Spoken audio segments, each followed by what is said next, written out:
Okay, as a parent, these are things I wanted to know about this, and once we have it now, I am super impressed by. One, all of the places that this can be zipped open and closed. So this is where my son comes in and out.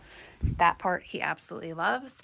Nice little cave-like. What I like is that it encompasses the entire, goes right over the whole mattress. So you see, like, we actually slid the mattress right through.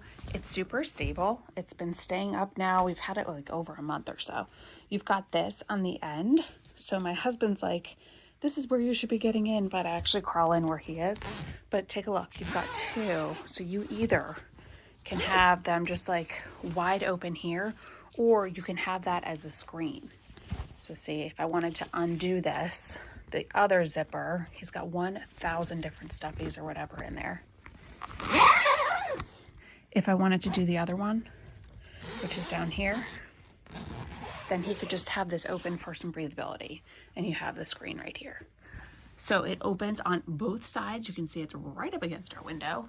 You can zip all the way up. It goes on relatively easy. When we first saw it, we were not sure, but overall, really impressed by this. It's nice and solid. It stayed on, and best thing is that it is working for him. So makes him feel like cozy and safe inside, and he really, really likes it.